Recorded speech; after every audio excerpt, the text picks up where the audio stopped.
Let's go, guys. Voilà. De la bonne énergie, de la bonne humeur, du remerciement, de la gratitude, bref. 1, 2, 3. Hop là, le tablier anabolique est mis à 80,5 kg. Là, je commence à bien sécher. Let's go. Alors je suis également en train de sécher, j'espère que ça se se voit. Oh, on arrache la chemise. Allez.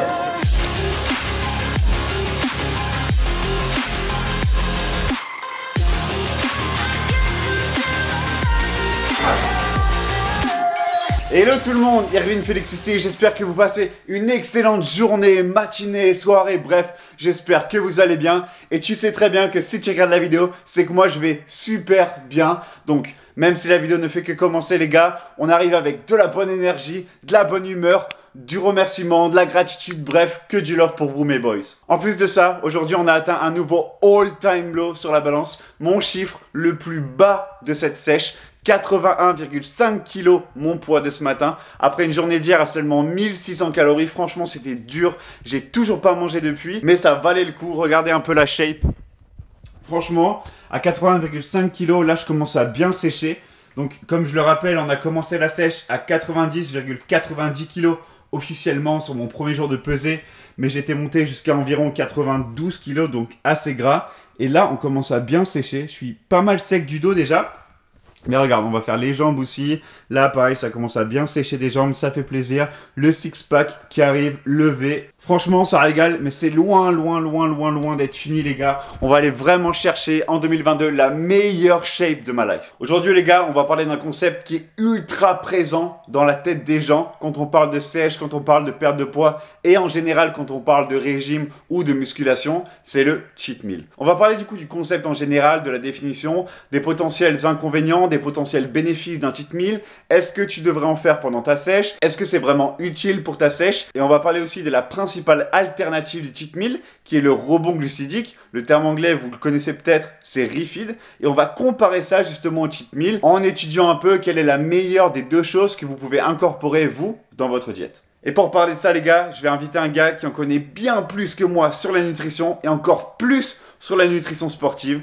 Un poteau à moi, un gym bro, Morgan, que vous avez sûrement déjà vu si vous suivez la chaîne depuis longtemps. Il est aussi en sèche en ce moment, il a une shape vraiment dingue et il a fait pas mal de phases de refeed et de diet break, donc ça va être super intéressant d'aller en parler avec lui. On va aller le rejoindre à la salle, on va pas faire notre séance ensemble parce qu'on n'a pas le même programme et là aujourd'hui je crois qu'il traîne avec des potes. Et ensuite on va faire un petit posing pour comparer nos shapes et nos approches dans la sèche et parler justement de refeed, de cheat meal et de diet break. Mais avant d'aller se démonter à la salle et de faire notre séance pull, donc dos et biceps, vous savez ce qu'il nous reste à faire les gars? J'ai pas encore mangé depuis ma journée à 1600 calories hier. Il est 10 h du matin et j'ai vraiment la dalle. Donc on va préparer le tablier et on va aller se préparer des petites gaufres anaboliques. 1, 2, 3. Hop là, le tablier anabolique est mis et vous savez ce que ça veut dire. Il est temps d'un nouvel épisode de En Cuisine avec Irvine. Let's go. Ok les gars, bienvenue dans cet épisode de En Cuisine avec Irvine. Et aujourd'hui pour notre recette de gaufres anaboliques, 5 ingrédients principaux qui sont super simples. On a la farine, on a évidemment la protéine de la whey classique, on a du fromage blanc, ici il a 0% bien sûr. Ensuite on a une banane, on va utiliser que la moitié et enfin on a un œuf et un peu de blanc d'œuf. Donc pour la recette, super facile à faire, on va mettre seulement 50 g de farine.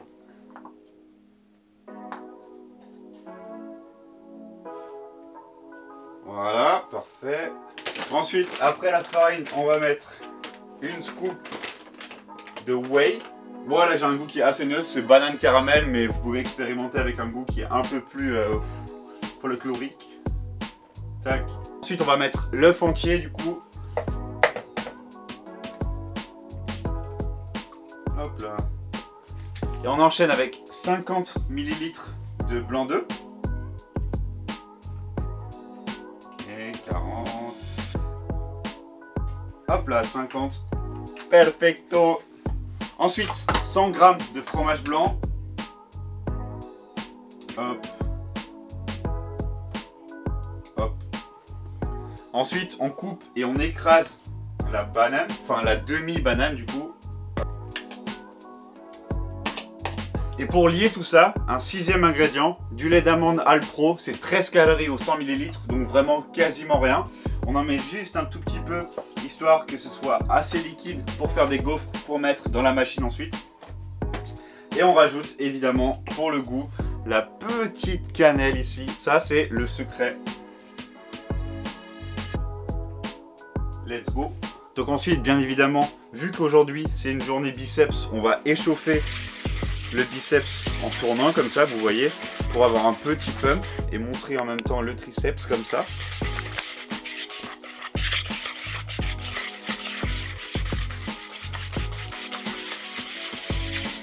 Jusqu'à avoir une pâte, vous voyez, qui est quand même assez liquide, qu'ensuite on va faire chauffer dans la machine à gaufres.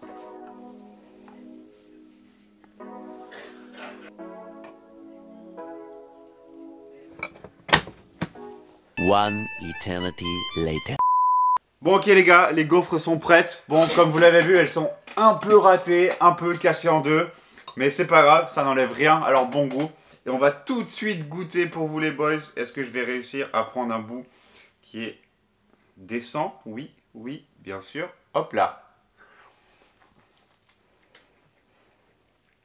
C'est comme le pancake, c'est une tuerie. Donc comme vous le voyez dessus, j'ai rajouté un petit peu de myrtille surgelée. Ça rajoute un petit goût fruité en plus de la banane qui donne du moelleux à l'intérieur. C'est super bon. Dernière bouchée, meilleure bouchée, let's go!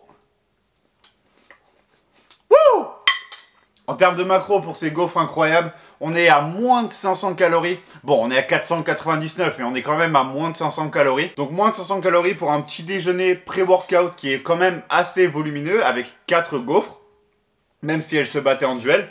C'est quand même franchement honorable. En termes de macro, maintenant, du coup, on est à 60 grammes de glucides, seulement 7 grammes de lipides, les gars. Il n'y a quasiment aucun lipide là-dedans. Et 50 grammes de protéines, donc vraiment, vraiment parfait. Bon, allez, on va se changer parce que je vais pas rester en tablier pour aller à la salle et je vous reprends après. Mais avant d'aller se déchirer les fibres musculaires à la salle, les gars, juste un petit message pour vous dire que si vous voulez acheter ce petit sweatshirt brodé discipline ou alors votre prochain t-shirt favori à la salle qui vous met un pump de malade, on fait 20% de réduction sur tout le site de discipline avec le code BLOG. Je vous mettrai le lien dans la description pour fêter la sortie du nouveau blog et ça dure jusqu'à dimanche. Donc dépêchez-vous si vous voulez aller choper de la qualité. Bon allez, maintenant on y go.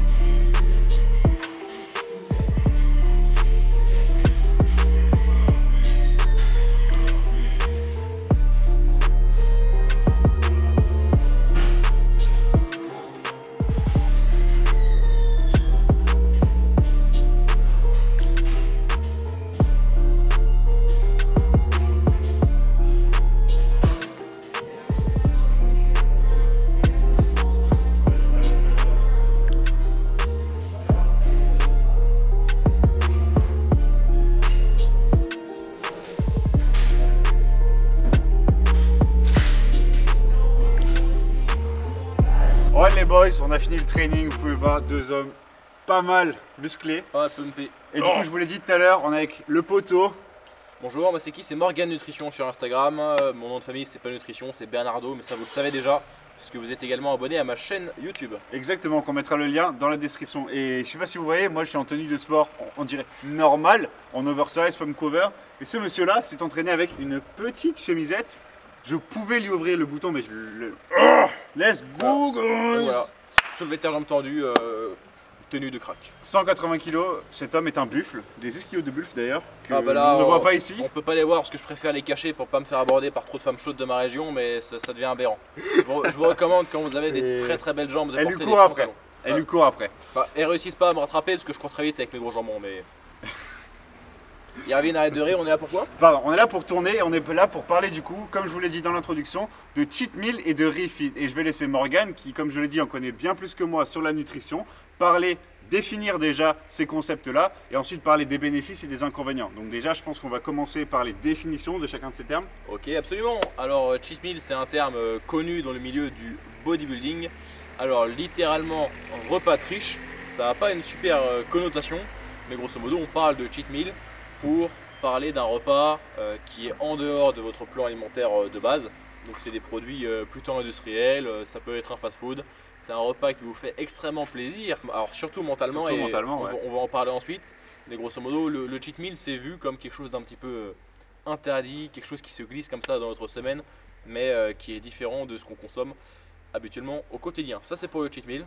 Alors le refeed c'est un repas assez haut en glucides que l'on fait. Un repas ou une journée généralement? Parce Ah, que quand on parle de repas, tu vois, là moi je vois plutôt la chose en mode les gens ils veulent un cheat meal pour enlever justement ce poids psychologique du régime, cette restriction qu'ils ont tous les jours. Et du coup ils se disent putain je vais faire un cheat meal, ou alors qui se transforme généralement et cheat malheureusement en cheat day, et là ça devient un problème. Mais le refeed généralement de ce que moi je fais et de ce que moi je comprends, c'est plutôt au moins un jour, voire généralement quasiment un week-end.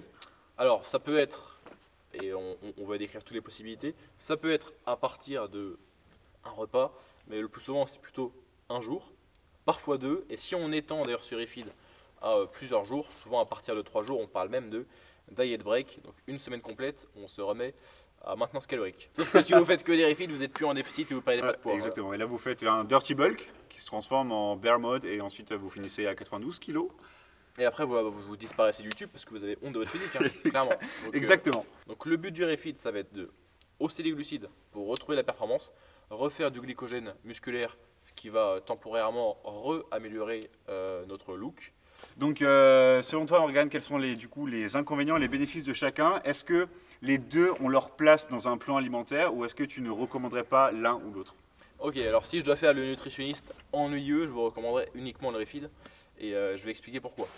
Alors le refeed, contrairement au cheat day dans sa composition, ça va être un repas ou une journée qui va être très riche en glucides, et d'ailleurs on va même exprès limiter la consommation de lipides parce qu'on va vouloir dédier un maximum de ces calories bonus aux glucides pour refaire du glycogène, et également parce que ce sont les glucides qui permettent de reverse entre guillemets un maximum d'adaptation métabolique. Si il advient que vous êtes en surplus calorique lors de votre refeed, eh bien idéalement il faudrait réduire au max les lipides, parce que lorsque vous êtes en surplus calorique, au niveau mécanisme, au niveau absorption, si je vous simplifie les choses, les lipides sont plus facilement transformables en gras que les glucides. Et du coup, ce que je voulais dire, moi c'était de ce que je comprends, et quand je fais la chose en fait, j'ai fait des moments où j'avais des cheat meals, et ça partait généralement d'une part en couille, parce que du coup en fait c'était un peu freestyle, c'est-à-dire que je me disais ok cheat meal, et je faisais vraiment pas gaffe à ce que je voulais manger, je mangeais vraiment tout ce qu'il y avait sur mon passage. Alors qu'en refeed,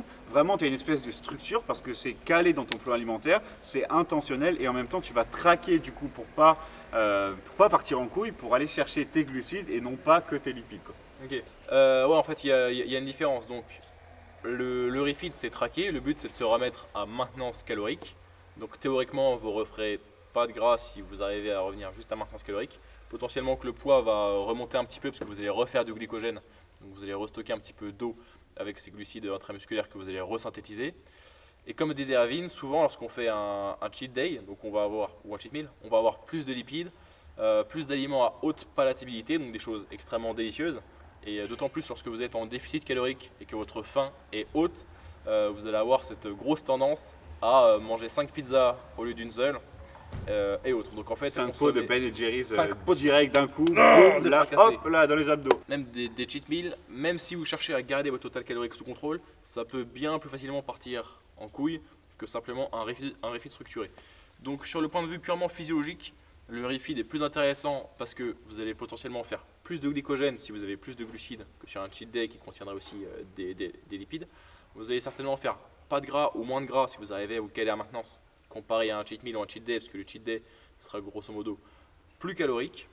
Troisième chose, psychologiquement vous êtes encore on track entre guillemets, ça fait partie du plan en fait le refeed, alors que le cheat day parfois ça peut parfois être vu comme un échec. J'ai introduit mon propos en vous disant que ça allait être des propos de nutritionniste ennuyeux, mais dans la vraie vie vous pouvez quand même vous permettre d'avoir des occasions sociales, donc de réaliser des cheat meals entre guillemets. Faut juste bien les caser. Donc idéalement caler votre repas social, votre pizza avec des amis sur un jour de votre semaine qui est volontairement plus haut en calories, potentiellement faire un petit peu plus d'activité physique ce jour-là pour équilibrer la balance. Tout si derrière vous reprenez votre habitude normale, votre sèche normale, votre plan alimentaire normal, il n'y a vraiment aucun souci. C'est pas un repas qui va non plus vous démonter, mais comme on l'a dit, généralement le refit c'est un peu mieux, même si vous pouvez, et je dirais même pas vous devez, mais c'est important quand même d'avoir ces repas un peu plus social, donc ça peut être un restaurant, ça peut être une pizza avec des potes comme tu l'as dit, et ça fait du bien mental. Mais moi je pense, et là du coup je pense qu'on sort un peu du côté nutrition, mais c'est important de ne pas regarder un repas qui est entre guillemets malsain dans le sens où tu te dis un burger, tu dis c'est un cheat meal. Mais non, parce que ça rentre dans tes macros en fait, ça peut rentrer dans tes macros. Et du coup, rien que le terme cheat meal, pour moi, il est négatif et il a une connotation négative parce que c'est en mode tricher. C'est vraiment de la triche.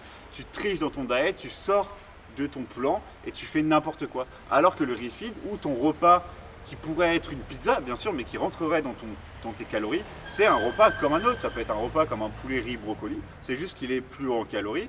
Il est un peu plus social parce que tu es avec tes potes et tu profites et en même temps psychologiquement c'est bien mieux.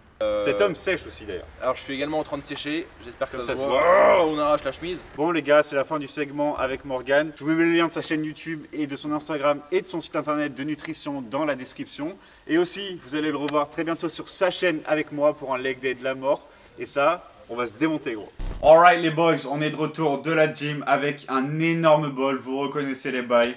Là on a du coup environ 100 à 150 grammes de salade verte, 200 ml de blanc d'œuf, 20 grammes de fromage de chèvre et 3 tranches de jambon je crois. Donc exactement un repas comme Morgan parlait, c'est-à-dire un repas qui est faible en calories mais qui apporte énormément de volume, ce qui va me tenir au ventre pas mal de temps, donc énormément de satiété pour très peu de calories. Du coup j'espère que cette vidéo un peu plus informative et un peu plus scientifique vous aura plu. Dites-moi dans les commentaires si vous voulez revoir Morgan sur la chaîne. Je pense qu'après le training jambes sur sa chaîne, on va en faire un autre sur ma chaîne. Je sais pas encore quel groupe musculaire mais on va se démonter parce qu'il s'entraîne ultra dur, il a masse d'énergie. Et si t'es nouveau sur la chaîne, bienvenue, on est en route pour atteindre les 1000 abonnés cette année. Et je sais que tout est possible et on va le faire grâce à toi. Donc abonne-toi à la chaîne et rejoins l'aventure. À partir d'avril, c'est 2 vidéos par semaine, on va charbonner, ça va être une dinguerie.